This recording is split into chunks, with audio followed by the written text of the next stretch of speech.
written the book called the God Delusion as well. Why do you think that this book was needed to be written?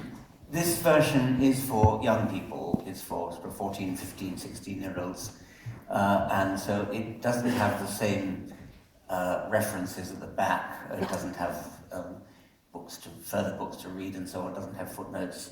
And it's meant to be easier to read. Rather to my surprise, some people who read The God Delusion said they thought it was too difficult to read. I don't really understand that. I thought it was very easy to read. So maybe not just for teenagers, but for anybody who found The God Delusion difficult to read. Okay, so do you think that the 14 and 15 years old of this world are in need of a book where they start to learn more about atheism and the influence of religion? I've always been very upset about the way religion gets passed from generation to generation. The way those people who are religious nearly always inherit the religion of their parents and their grandparents. Not genetically, of course, but it looks like genetics. It's a kind of heredity. And I think that's very unfortunate, and we all abet that vice when we label children with the religion of their parents, and newspapers will even talk about a 4-year-old Catholic child, for example. A 4-year-old is too young to know what they think about such important matters as this. It is a sin to talk about a 4-year-old Catholic child. You can talk about a 4-year-old child of Catholic parents if you wish, but don't ever talk about a 4-year-old Catholic child or a Muslim child or a Protestant child, etc. Yeah. So how should parents then try to educate their children? Educate children to think for themselves, to think critically, to work out what they want, what they believe from their own. Do it a proper education, not indoctrination. So in the first 4 to 5 chapters of the book, you talk about the Bible, and you talk about trying to find evidence of whether the stories in the Bible have actually happened. From what you've written, there's almost no evidence. So there's a very strong case to say that those stories are not really fact-based. Yes, well, the second chapter is about the New Testament, and the third chapter is about the Old Testament and about myths generally. The New Testament, of course, being more recent, has the best chance of being historically accurate. But even that has not a very good chance of being historically accurate. The Gospels, even the oldest of the Gospels, which is Mark, was not written until about 35 to 40 years after Jesus' death. And that's an enormous amount of time for word-of-mouth distortion. We know how immensely powerful word-of-mouth distortion is, how rumors can spread. I use the analogy of the death of Kennedy and also 9/11. In both cases, there were hundreds of witnesses, newspapers, television cameras, enormous amount of contemporary evidence. And even so, the number of rumors and conspiracy theories that spread about both those events is terrific. Just imagine if there'd been no newspapers, no television, no reporters, no eyewitnesses for 35 years after Kennedy's death. Imagine how distorted the events would be. That's the situation with respect to Jesus. Yeah, so and especially with social media being so available for everyone, this becomes even a more stronger effect in this respect. So in the book you also describe these cargo cults, and I really love these stories. Yes, that's in the third chapter, which is partly about the Old Testament and partly about other sources of myth. The interesting thing about cargo cults is that they happened in living memory. They arose within living memory. So in various islands in the Pacific, there are religions that have sprung up called cargo cults, which result mostly from the Second World War, when occupying armies, American armies, British armies, Japanese armies, were supplied by cargo planes with all sorts of wonderful goods, refrigerators and jeeps and all sorts of lovely things. And the native islanders thought that the cargo planes were sent by their ancestors and that the the occupying troops were intercepting them and absconding with them. And so religions sprang up called cargo cults. And after the armies left, the religion believes that there will be a second coming and the cargo planes will return. And they try to induce them to do so by building fake airports on the island. And so they have dummy planes made of wood, made of bamboo, on dummy runways, and they have dummy control towers with dummy radar dishes, all designed to appeal to the cargo gods, which they hope will one day come back. A version of the cult worships a character called John Frum. It's thought that this may be based on an American serviceman, John from America. John Frum. There's another version of it which worships Prince Philip, who visited the island on one occasion, and I think must have cut a fairly striking figure in a tall, handsome man with a naval uniform. Anyway, they worship Prince Philip. So there are various versions of these cults, and the point is they all arose in living memory. They all arose during the lifetime of people still living, and so we can actually study how these cults developed. We can't really study in the same way how Christianity arose because it's too long ago. Mormonism is kind of intermediate, and I discuss that as well. Mormonism arose in the early 19th century. So a lot more is known about that. It is astonishing that there are many people, it's a very successful religion, although John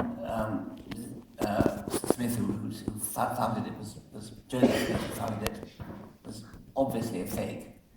He was even convicted of fraud, and he actually claimed to have found golden plates and transcribed the golden plates with a magic stone in a magic hat. He sort of looked into this magic hat and is alleged to have read what the golden plate said. Joseph Smith later claimed to have translated another book, not the Book of Mormon, another book called the Book of Abraham. I discussed this in the chapter. The Book of Abraham, according to Joseph Smith, was about Abraham and his alleged visit to Egypt. And it's full of details about Abraham's visit to Egypt and about the details of Egyptian ways and Abraham's encounters with them. This was supposed to have been translated from a manuscript which was dug up somewhere in the Near East. And the original manuscript was thought to have been destroyed in a fire in Chicago. Therefore, nobody could check on Joseph Smith's alleged translation. Unfortunately for him, the manuscript was later discovered, not destroyed by fire, and it can be read, has been read by genuine scholars who really do understand the language in which it's written. And it's nothing whatever to do with Abraham or Egypt. And so Joseph Smith stands convicted as a total and utter fraud and charlatan, and yet Mormonism is still a flourishing religion. It really surprises me that the way those religions are able to attract people to follow the religion, while if you do some research, you find out that they're complete and utter fake. So what is the mechanism in the human being that they're doing this? Well, once it gets started, once parents start to hand it on to their children, then I think it's not that difficult to explain because childhood indoctrination is so powerful. And that's exactly what I was talking about earlier and why I'm so keen to break the cycle, the transmission, the pseudo-hereditary transmission from parent to child. It's a bit more of a mystery why it gets started, but charismatic preachers like Joseph Smith, like Brigham Young, who took over from Joseph Smith after he was assassinated, like Billy Graham, like the various American televangelists, they can get it going and then it gets passed down from parent to child by the mechanism of childhood indoctrination. Yeah, because what you say, the TV dominates in the US, they have been coming up for the last, say, 20, 30 years, but they're still able to attract a huge amount of followers. Well, as somebody said, there's one born every minute. I mean, there are some remarkably stupid people out there. Yes, I mean, there was one, I forget his name, but he managed to persuade his followers that unless they gave him, I think it was $8 million, he would die. And they gave him the money. And you know, these people have Rolls Royces and Learjets, and they live in a lap of luxury. So in the following chapters in the book, you talk a lot about evolution and Charles Darwin, the inventor of the... you talking about this alleged idea of having a designer being responsible for designing all the complex creatures we find in the world. You say that evolution completely explains this. Yes. Well, most of the second half of the book is actually about evolution, and that, of course, is my main subject, and it's my joy to explain it. I've explained it in many different ways in most of my books, and this is just yet another way of trying to explain it. Explaining it to young people in 5 of the last 6 chapters. It is a most beautiful explanation because it is so prodigiously simple yet prodigiously powerful. I've characterized the power of a theory by a simple algebraic equation. The power of a theory is the amount that it explains divided by the amount that it has to assume in order to do the explaining. And Darwinian natural selection is a fantastically powerful theory because what it explains is everything about life. The diversity of life, the complexity of life, the beauty of life, the illusion of design which life presents. That's the numerator of this mathematical expression. The denominator is virtually nothing, and it's a very, very, very simple idea. Natural selection, the non-random survival of randomly varying hereditary codes. That's all it is.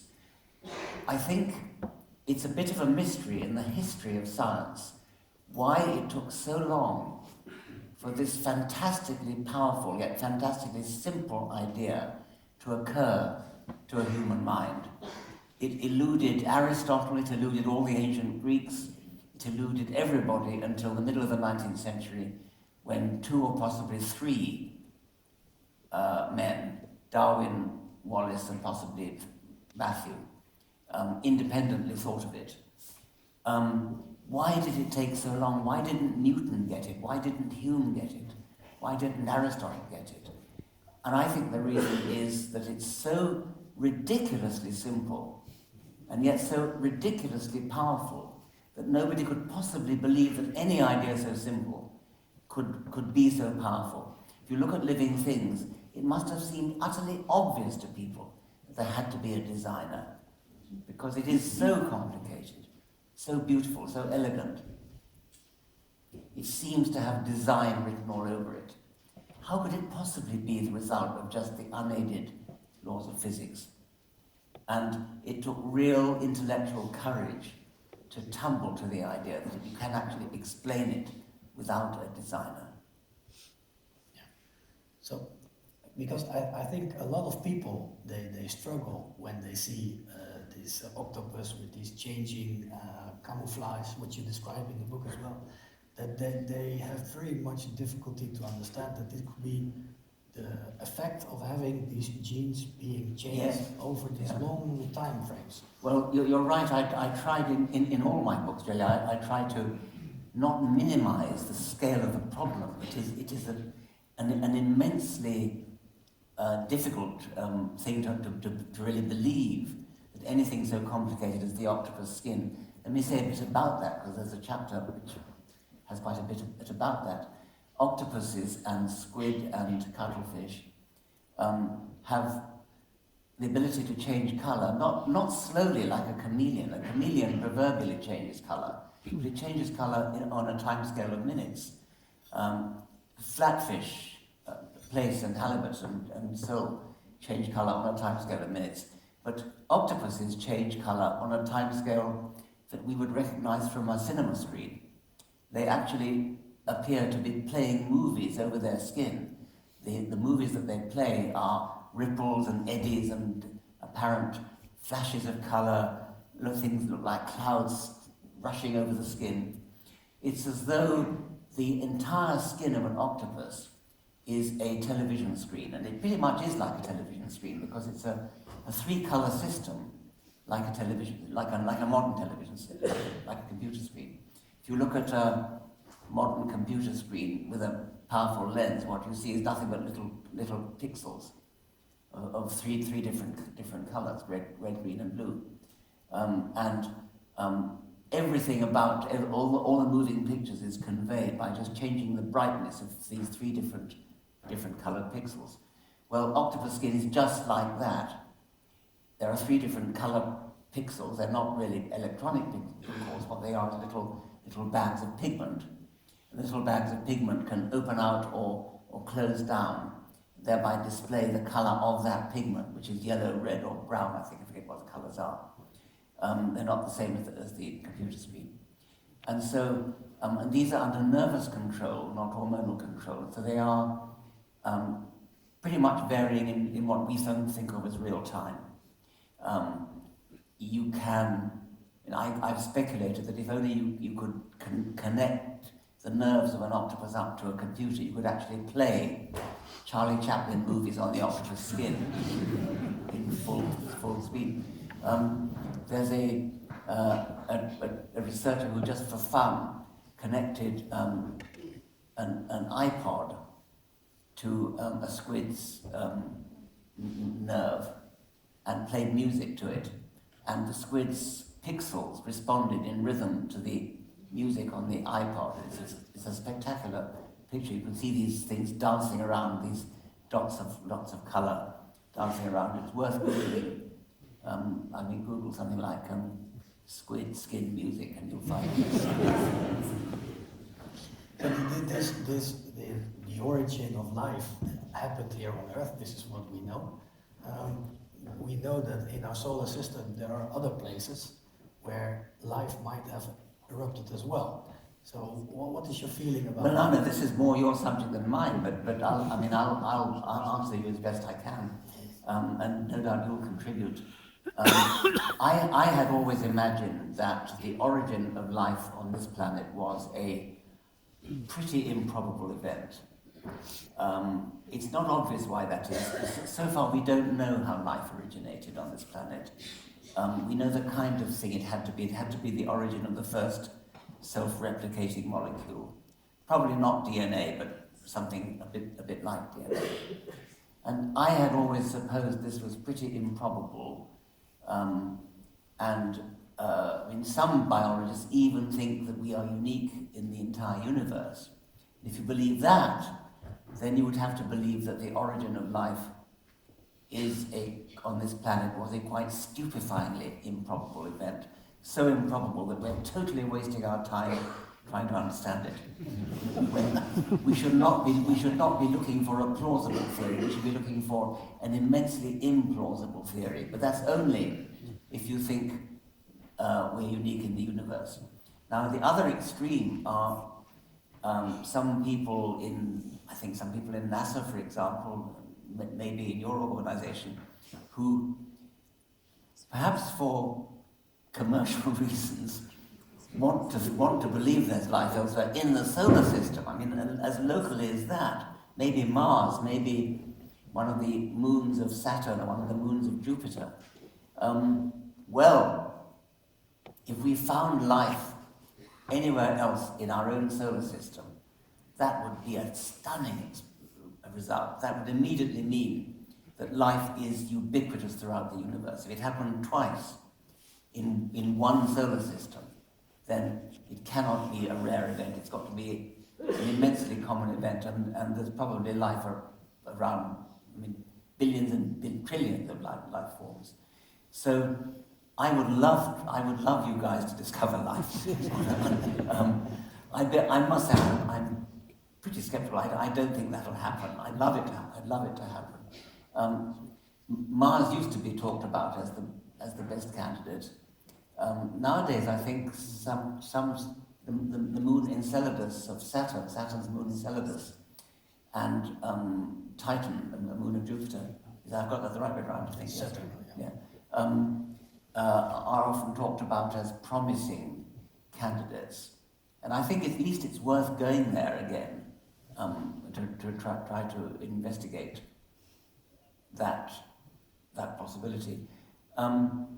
Theoretical models of how life might have arisen are not easy. There's no model around which is immediately persuasive. There's no model around where one says, oh, of course that's how it had to be, it's obvious, it's such an elegant idea. There's no model that has that degree of elegance at the moment. Maybe there will be. But it looks to me as though it was a fairly improbable event. Probably sufficiently improbable that it hasn't happened elsewhere in the solar system. By the way, if it was found, if something like bacterial life was found on Mars, we'd have to suspect contamination, because, as you know, meteorites have landed on Earth, and we know that they've come from Mars. And so contamination, cross-contamination between Earth and Mars is not impossible. So let's take the hypothetical case that within 10 years we find signals from outer space which indicate that there's life elsewhere. What kind of effect on religion do you think this will have? Now you're talking probably not so much about finding something like bacterial life on a moon here, but a radio signal, which I think is the more probable way we should actually discover life from elsewhere. And that would have to mean, of course, intelligent life, because it would require intelligent life to broadcast with sufficient power, at least, a signal which carried information. Well, what would that mean for religion? I suppose it's not my problem; it's the religious people's problem.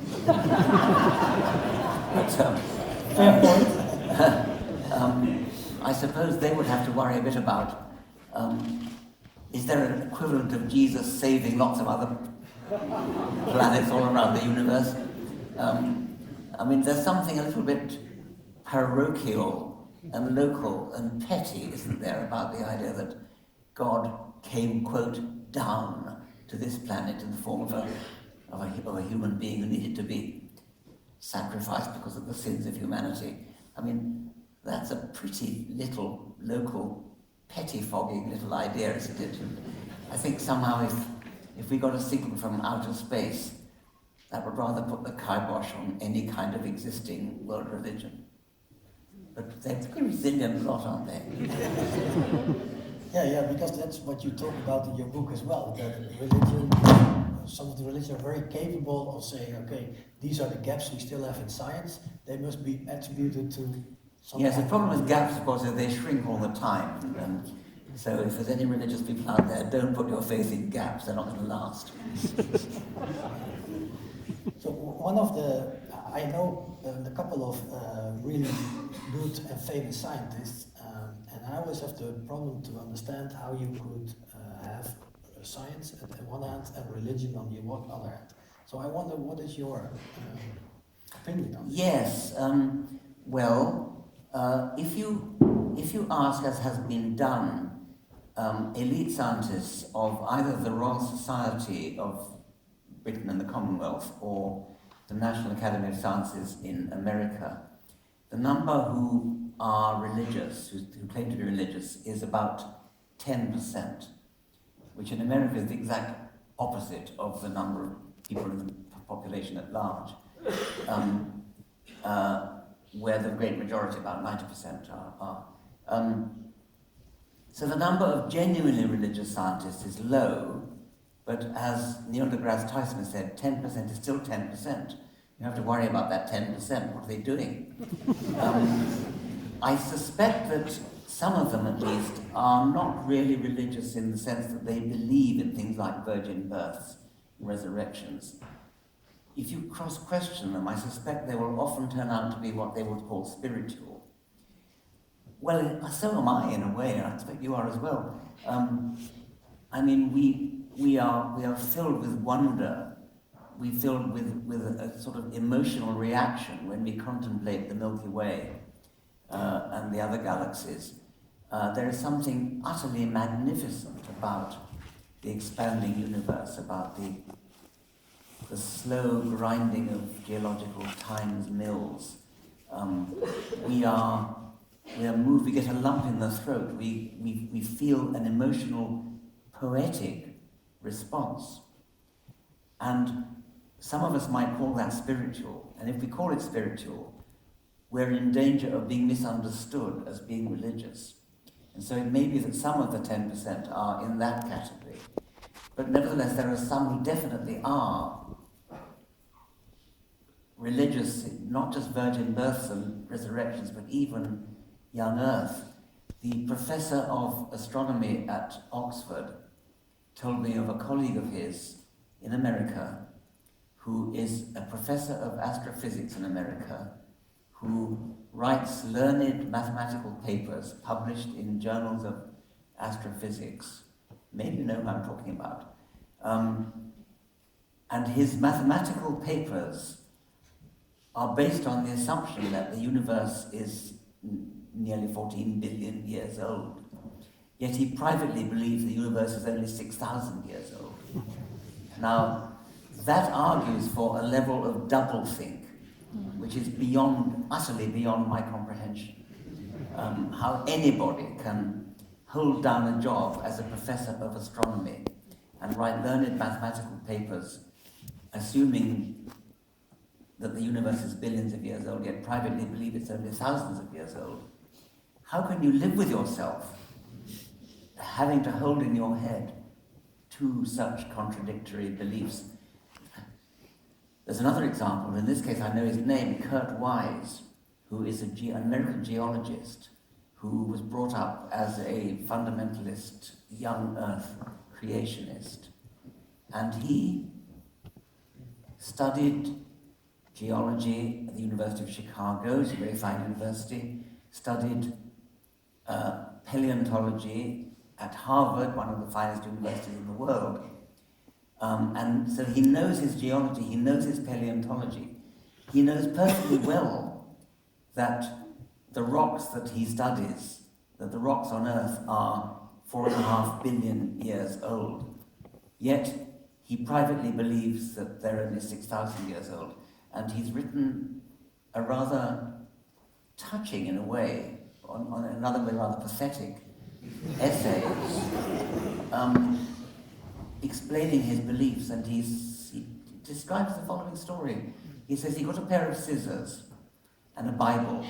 He went right through the Bible, cutting out every verse that had to go if he accepted his scientific education. And he says, when I finished, there was so little left of Holy Scripture that it fell to bits in my hand.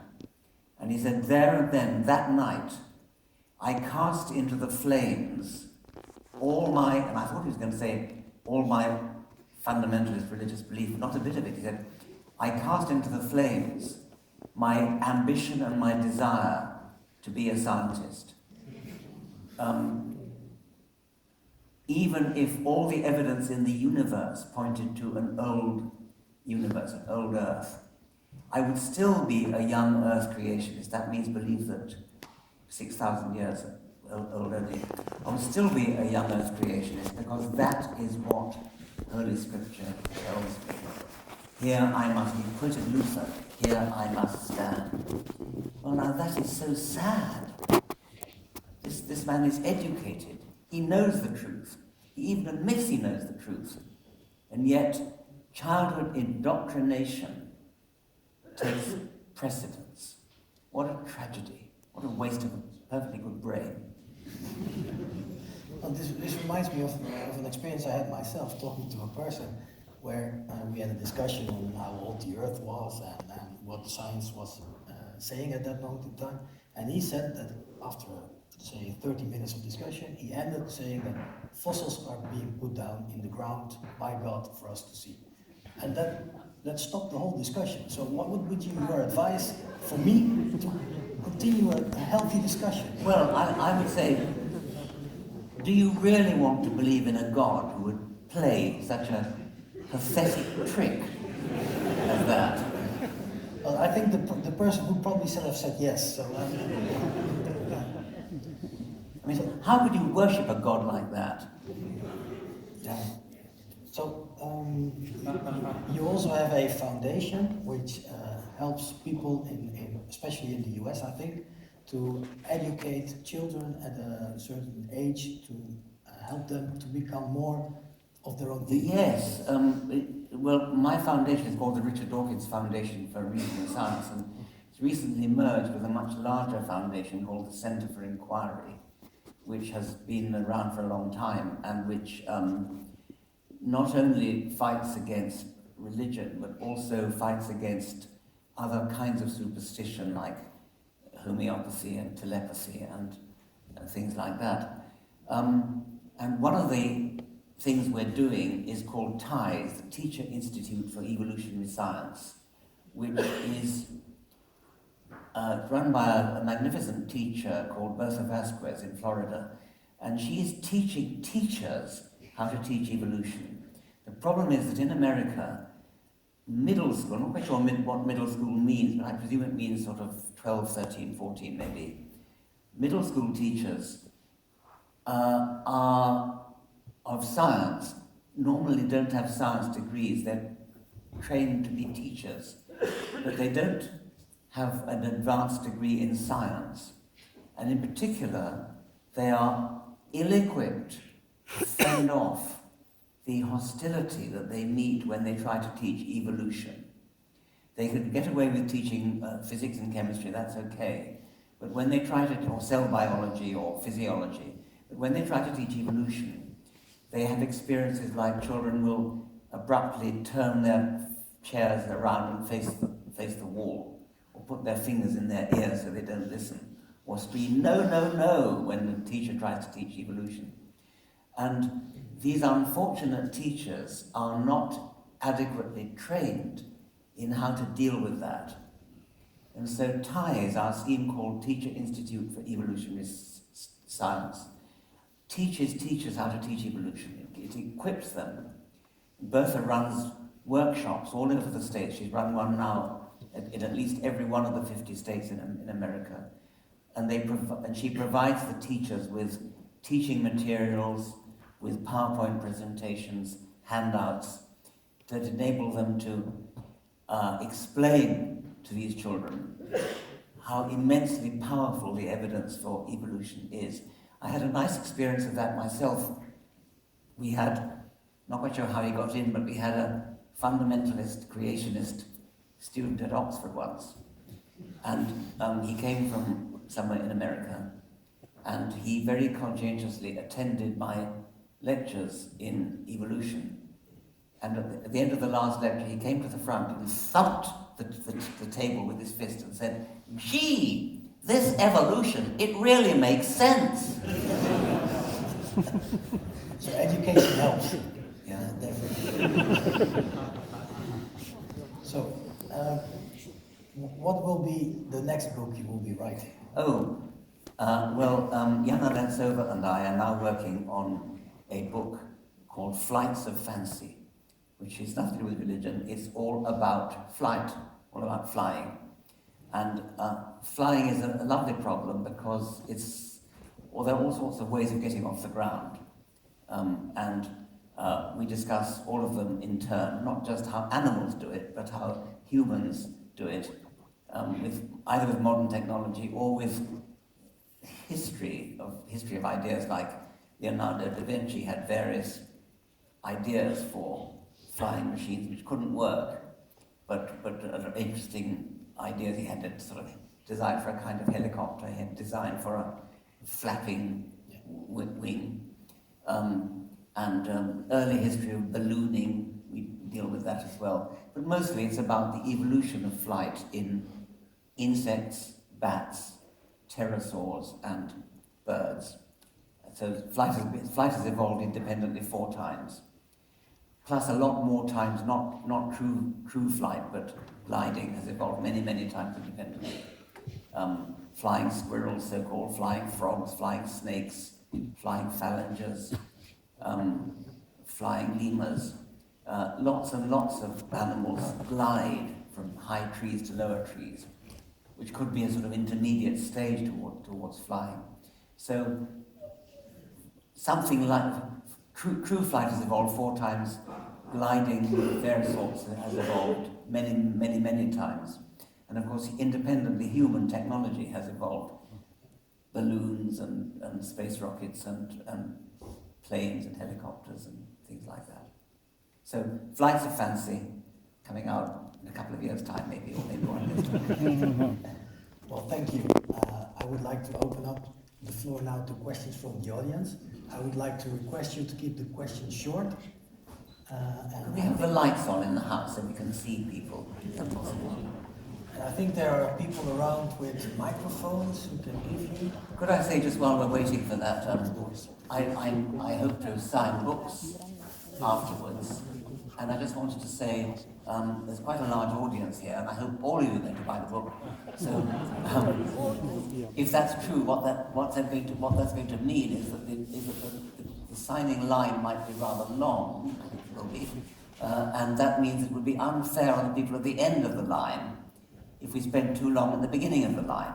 And so, with your permission, I will not dedicate, I will simply sign my name. And also, please, no selfies for the same reason. Okay, the first question. Yeah, you can. Wait for the microphone, please. Wait for the microphone.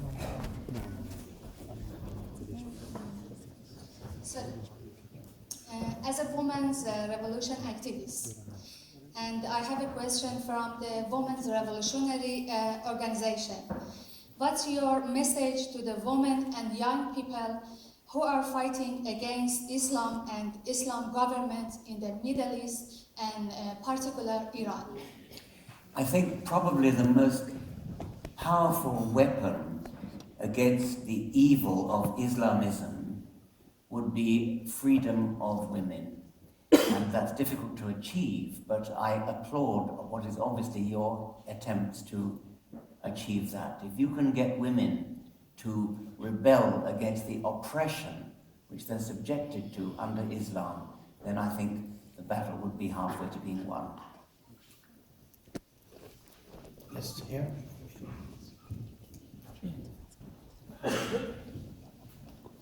Thank you. Professor Dawkins, one of the problems that, for example, Christopher Hitchens experienced in his lifetime was that Could you speak more slowly, please? Oh yes, certainly, sorry. One of the problems that, for example, Christopher Hitchens faced in his criticisms of, in particular, Islam, was the accusation of what now they would call alt-right or anything like that, that there is this association of Islam and ethnicity. So in your particular case, since I know that you have also been criticized for the same, in my opinion, mistaken reasons, how do you handle this challenge that I think Europe and the world is facing of somehow trying to combat a poisonous ideology, Yes. while at the same time not falling into kind of alt-right tropes? Yes. I think the big problem here is that the